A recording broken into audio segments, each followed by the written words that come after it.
इतना बड़ा मिशन, शांति कुंज, अवलखेड़ा, घंटोटी प्रेस, विश्वविद्यालय, मतलब और पूरा दुनिया का 110 कंट्री में गायत्री परिवार का ब्रांच, इतना बड़ा मिशन खड़ा कर दिए इन्होंने। मात्र लोग कहता है कि जो एक व्यक्ति 10 और 20 जीवन में कर सकता है, यदि कोई एक व्यक्ति 100 साल जिएगा तो 11 बार जब वो मनुष्य योनि में पैदा होगा, मतलब 1100 वर्षों में जो काम करेगा वो काम इन्होंने मात्र 60 से 70 वर्षों में करके दिखाया। ये कैसे दिखाया करके? ये दिखाया ये अपने समय का सदुपयोग से, एक एक घंटा का एक एक छोटा छोटा प्रयास से, एक एक घंटा का समुचित सदुपयोग से। तो आप भी कर सकते हैं, आप भी इस चीज को कर सकते हैं। और जब भी आप प्रार्थना करने बैठे, जब भी आप सुबह मेडिटेशन करने बैठे, साधना करने बैठे, तो आप ये कीजिए।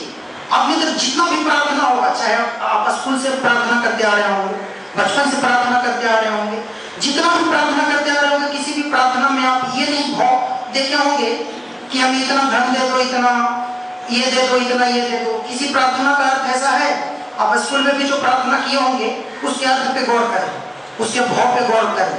तो सबका केवल और केवल एक ही मीनिंग होता है कि भगवान हमें सद्बुद्धि दो। गायत्री मंत्र का भी यही मीनिंग है कि भगवान हमें सद्बुद्धि दो। अब जब भी साधना करने बैठे, मेडिटेशन करने बैठे, प्रार्थना करने बैठे, अपने इष्ट से यही प्रार्थना करें कि भगवान मुझे सद्बुद्धि दो। यही भाव करें कि मुझे सद्बुद्धि दो। क्योंकि सद्बुद्धि आएगी, विचारों की सृजनात्मक शक्ति आएगी, तो सब कुछ अपने आप होते जाएगा। आपका मन स्थिति भी सुधरते जाएगा, समय का भी सदुपयोग आपका बढ़ेगा और आपका पूरा जीवन का कायाकल्प हो सकता है। तो मित्र, अब चौथा प्रकार का जो स्वावलंबन है वो है आपका आर्थिक स्वावलंबन, जिसे हम आर्थिक स्वावलंबन कहते हैं। और आमतौर पर आप स्वावलंबन का मतलब वही जानते होंगे। ये भी जिंदगी में जरूरी है, क्योंकि इस भौतिकवादी दुनिया में हर एक कदम पर पैसों की उपयोगिता है, अर्थ का उपयोगिता है, और अर्थ एक जीवन जीने के लिए शानदार ढंग से एक महत्वपूर्ण ये है। तो मित्र, यदि आप आर्थिक रूप से स्वावलंबी रहेंगे तो आपका स्वाभिमान बढ़ेगा। अब मैं बताता हूं कि कैसे आपका स्वाभिमान बढ़ेगा, कैसे आप आर्थिक रूप से स्वावलंबी होंगे। मान लिया जाए कि आप समर्थवान हैं, आपके माता पिता काफी धनी हैं, काफी पैसा है आपके माता पिता के पास। लेकिन मैं एग्जांपल देता हूं कि पूरा दुनिया में एक जमाने में मुद्रा जो चलता था उसका नाम था विक्टोरिया। इंडिया में भी विक्टोरिया ही चलता था, पूरा दुनिया में विक्टोरिया चलता था।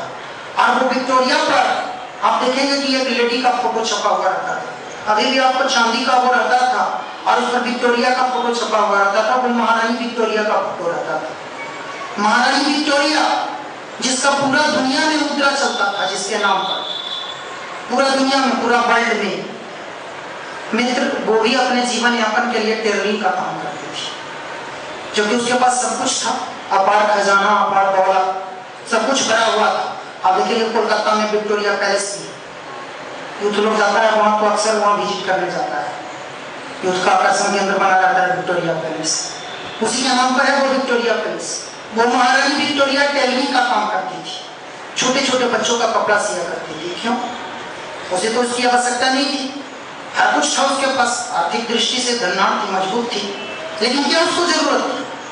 क्योंकि उसका स्वाभिमान बना रहे, स्वाभिमान को बचाने के लिए, स्वाभिमान को बनाने के लिए वो अपने संबंधी, अपने डेली का खर्च के लिए टेलरिंग का काम करती थी। विनोबा भावे चक्की चलाते थे, 1 घंटा रोज चक्की चलाते थे, 1 घंटा रोज चक्की चलाते थे रोज, ताकि उनका स्वाभिमान बचा रहे। उसको आर्थिक स्वावलंबन करते हैं। 1 घंटा रोज चक्की चलाया करते थे, स्वावलंबन करते थे, श्रम की प्रवृत्ति आती थी उनके अंदर। महात्मा गांधी के बारे में आप लोगों ने सुना होगा, चरखा काटते थे, डेली का रूटीन में उनका शामिल था। वो चाहते तो वो भी खरीद सकते थे, आपके जैसे रेमंड और किसका इस तरह का कपड़ा पहन सकते थे, वो भी कमी नहीं थी उनके पास। लेकिन वो 1 घंटे चरखा काटा करते थे। क्यों? क्योंकि स्वावलंबन की प्रवृत्ति उनके अंदर डेवलप हो, अपने जीवन से संबंधित खर्च के लिए वो खुद का उपार्जन कर सकें, ये प्रवृत्ति उनके अंदर आए। मित्र, आप देखे होंगे कि अमेरिका के अटैक के बाद हिरोशिमा और नागासाकी, 2 महत्वपूर्ण शहर जापान का बर्बाद हो गया था। 2 महत्वपूर्ण शहर जापान का बर्बाद हो गया था और बहुत कम समय में, आप ऐसा पढ़ते भी होंगे, जो कमीशन की तैयारी करते होंगे, कि सबसे कम समय में विकसित राष्ट्र कौन बना, तो वो है जापान। सबसे कम समय में डेवलप कंट्री बन गया, विकसित राष्ट्र बन गया। उसके पीछे उसका क्या काम था, राज क्या था उसका रहस्य? उसके पीछे उसका रहस्य था कि वहां का यूथ जैसे ही 18 साल से पार करता है, वह एक उद्यमी बन जाता है। उद्यमी मतलब सृजनकर्ता, क्रिएचर्स, वो क्रिएचर्स बनता है। आप देखेंगे कि इंडिया में उसका बहुत बड़ा मार्केट है। Japanese battery, Japanese mobile, Japanese गाड़ी, जापानीज चश्मा, जापानीज जूता, बहुत बड़ा मार्केट है इंडिया में। 18 साल से ऊपर जैसे ही यूथ पार करता है, वो यूथ क्या करता है, अपने आप को स्वावलंबन से जोड़ लेता है।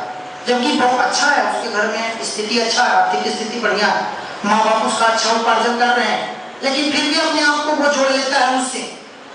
जोड़ने से होता क्या है, स्वाभिमान उसका बनता है। और धीरे धीरे मान लो कि तुम यदि अपने घर का 2000 रुपया, 2000 तुम किसी तरह से उपार्जन कर लेते हो, मान लो कि कहीं छोटा मोटा ट्यूशन पढ़ा लेते हो। आमतौर पर सबसे बढ़िया तरीका है कि जैसे मान लिया जाए कि आप विद्यार्थी हैं, आप कहीं सामने इधर से उधर जो घूमने में गुजारते हैं, अनर्गल गॉसिप में, अनर्गल गप में गुजारते हैं, वो 2 घंटा में मान लिया जाए कि आप कहीं पर जाकर के किसी बच्चे को पढ़ा देते हैं, उससे आपको डबल फायदा हो जाएगा। पहला फायदा तो आपका रिवीजन हो जाएगा पीछे का सिलेबस का। मान लो आप 9-10 के बच्चे को पढ़ाते हो, तो यूपीएससी तक के कंपटीशन में हुआ है ना, पिछले संडे को पीटी का एग्जाम, आप जाके देखें, मोर देन 80% क्वेश्चन आपका 10th लेवल का क्वेश्चन होता है, 10th लेवल का। और यदि किसी 9-10 के बच्चे को आप पढ़ाते हो, तो आपका 10th का सिलेबस का रिवीजन होते जाएगा। आपका जो उद्देश्य है उसमें वो हेल्पफुल भी होगा, और साथ ही साथ आप अर्थ का भी कुछ उपार्जन कर लेंगे। यदि मान लो कि इस तरह से तुम 2000 रुपया बचा लेते हो अपने माँ बाप, 2000 रुपया कम लेते हो, तो वो 2000 रुपया आपका जो निचला पीढ़ी है, आपका जो छोटा भाई है, छोटा बहन है, उसको पढ़ाने में खर्च हो जाएगा। माँ बाप को थोड़ा सा हेल्प मिल जाएगा आपका। बहुत घर में ऐसा देखा गया है कि बहुत लोग बच्चे को पढ़ने के लिए भेजते हैं, लेकिन बच्चियां को घर में ही रख लेते हैं। किसी तरह से मैट्रिक पास करा दी, किसी तरह गांव के कॉलेज स्कूल से इंटर पास करा दी। हालांकि ये प्रवृत्ति अब कम है, धीरे धीरे लोगों के अंदर ये प्रवृत्ति है, लेकिन आमतौर पर अभी भी 80% ऐसा जनसंख्या है जो लोग बच्चे के पढ़ाई पर ज्यादा ध्यान देते हैं, बच्चियों को। क्यों? क्योंकि थोड़ा सा पैसा की कमी होती है उनके अंदर। यदि मान लो कि तुम 2000 रुपया अपना बचा लेते हो,